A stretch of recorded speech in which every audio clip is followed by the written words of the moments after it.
Hi everyone, it's Heidi from Flutterbyheidi.co.uk. I'm Heidi Smith, I'm a silver demonstrator based in the United Kingdom, and today I'm working with the lovely Happiness Abounds bundle.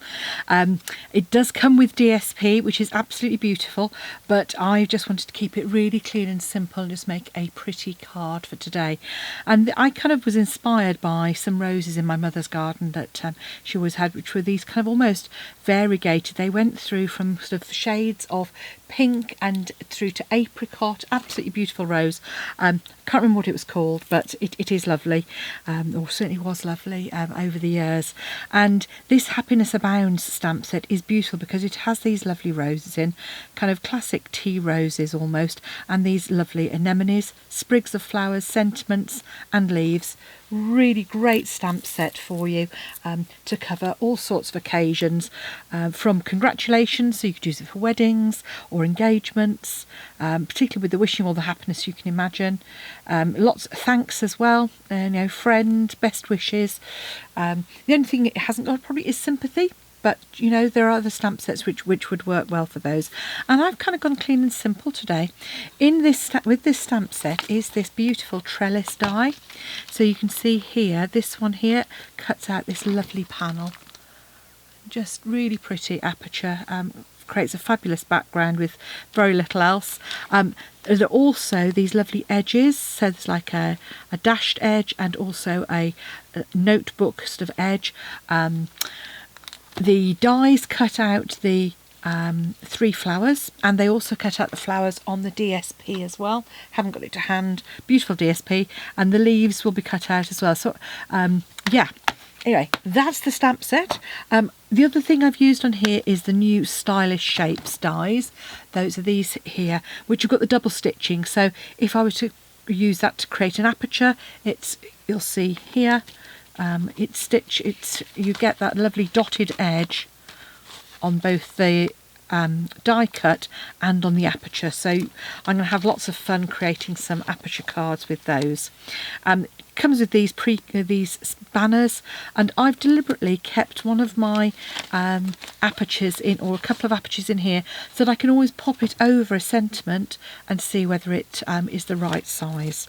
And then just scraps. When I'm die cutting one, I might as well die cut 2 or 3. Okay, so other supplies you need are really simple. It's basic white cardstock. So I've used the thick and the standard on here. And I've used soft succulent. Probably wasn't as good. I've decided to use Granny Apple Green on my next sample because I think that would work better.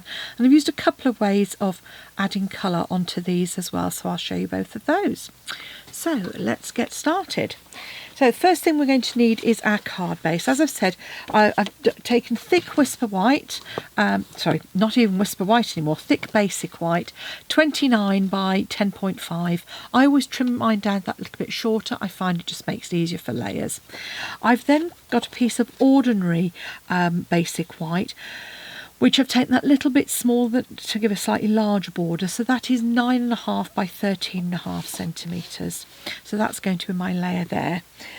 Next, you want some scraps of basic white for our flowers. So I've got the remains of what I used here. Because I've used blending, it doesn't matter. I've got a bit of colour left on that. It will just add to the flowers. And you're going to need dimensionals as well.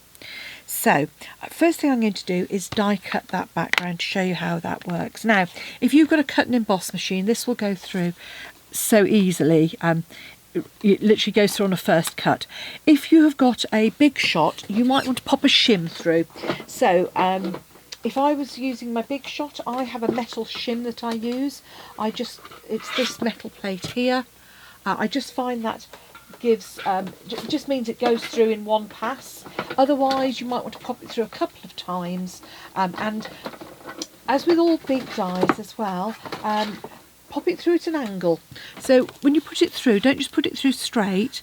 If you can angle it slightly, that helps. It just puts the pressure in a different place, and then when you take that out, you'll see those just pop out, as you see so easily.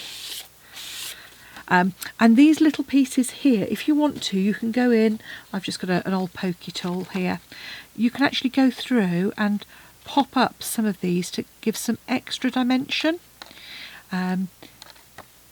If you go from the reverse, and you're popping out any of your other die cut pieces, and you'll see that just hopefully you might be able to see, just gives a little bit more dimension. I find going through from the front, you tend to tear the card, so I just say literally podge it through, poke it through like that, and then you'll also get any of your other little bits. I actually quite like it when the little pieces stay in. I think it's, I don't think there's anything wrong with that. Perhaps I'm just a lazy crafter. Yeah, actually, yeah, probably. I'm certainly a messy crafter, that's for certain. And certainly my desk is testament to that. Anyway, so now you've done that panel, next thing we want to do is stamp our leaves. So with the leaves, as I said, I'm going to use my Granny Apple Green. I think that's going to be a better fit with the Polished Pink and Daffodil Delight. They're the brighter colours, so I probably should have gone for that rather than Soft Succulent. I just grabbed the Soft Succulent because it's obviously in the in colours with the Polished Pink that I've used as well. So all I've got here is my Stampin' Pierce mat, and I'm just going to stamp the leaf sort of just 3 times, so it's going to pop out behind those flowers. So I've just come out in a sort of little trio of those. Then I've got my 2 roses. So I'll just do one of each and show you how I've created that shading. So the Polished Pink one, I'm going to use this big rose, and I'm just popping that, stamp it in Polished Pink, and to leave my ink pad open because I'm going to be using that again in a moment. My small tea rose is just in Daffodil Delight, like so. Now with the Daffodil Delight one, I'm just coming straight direct to paper on my blending brush. So dabbing my blending brush into my pad, into the centre, and then out, and that's deliberate to kind of, I wanted that sort of deeper centre coming lighter off the side. And then the other one is really simple, sponged aubers, a little bit of the yellow all over, and then add in some of the pink, a bit more yellow if you want, like so. Ink pads away,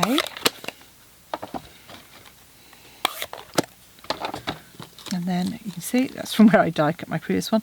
This one is really easy to line up. You've got those nice kind of straight edges, and as with all of these, stand over the top of it, look down on it. If you look at an angle, I find I'm more likely to get it wrong.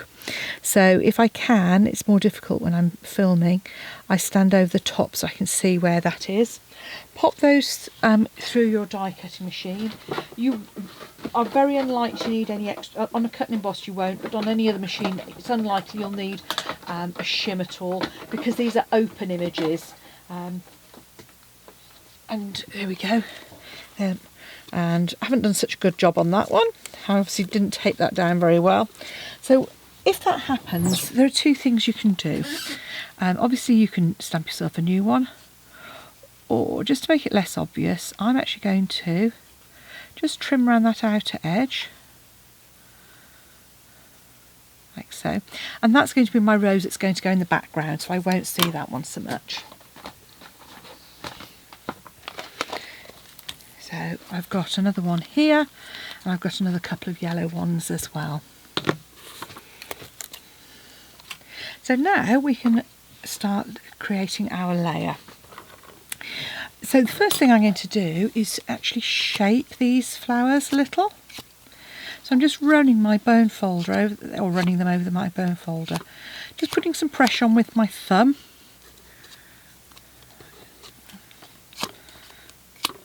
And what that does is it stretches the fibres and it just gives a little bit more dimension.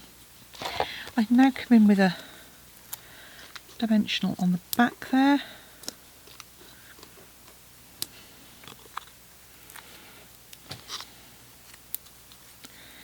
And then just decide where you want to pop those.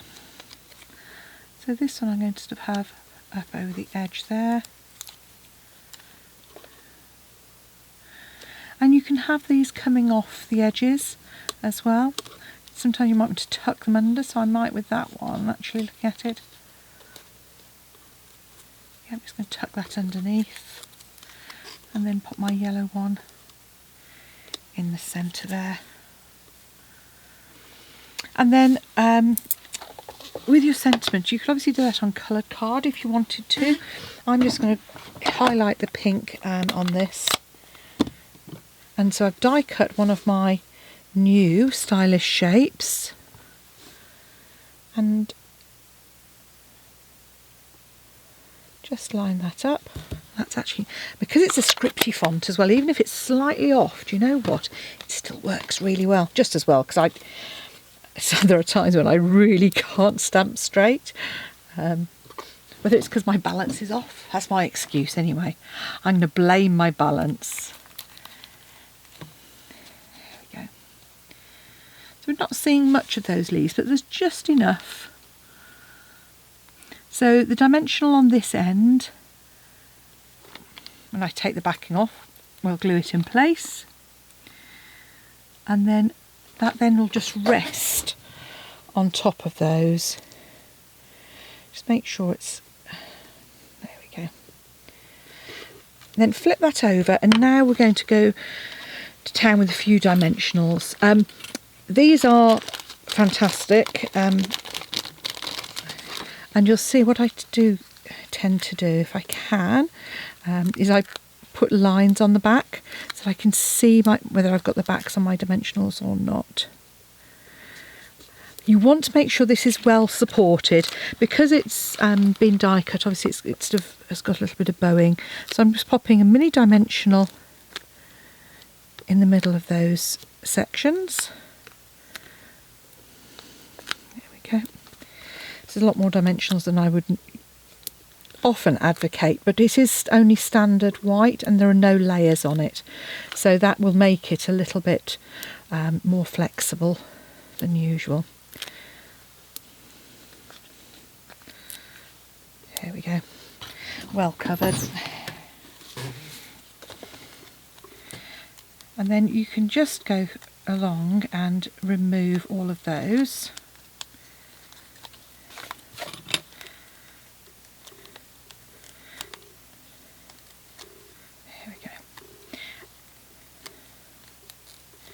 And it might seem sort of wasteful, but I find the dimensionals are so much better. I had rolls of tape in the past and used to get mucky on the sides, they'd dry out. The consistency and texture of these is absolutely brilliant. They just work like everything Stampin' Up does. Made by crafters for crafters is what I always tell my ladies at class. So then we're going to centre that, and to say it's a slightly bigger border than usual, but I just think it works being white on white. And then all we're going to do is just stamp on the inside of our card with my polished pink.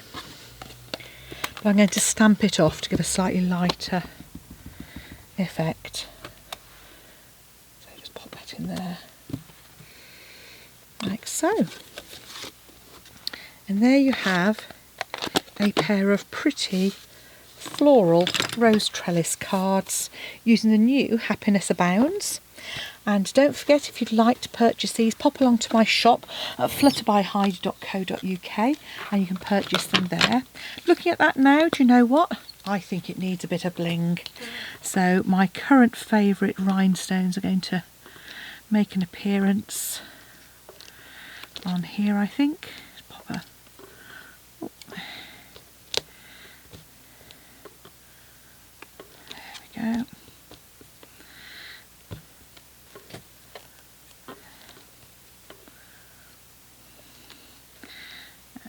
One down there. There we go. Yes, that's perfect. Thanks for watching. Come back soon. Bye now.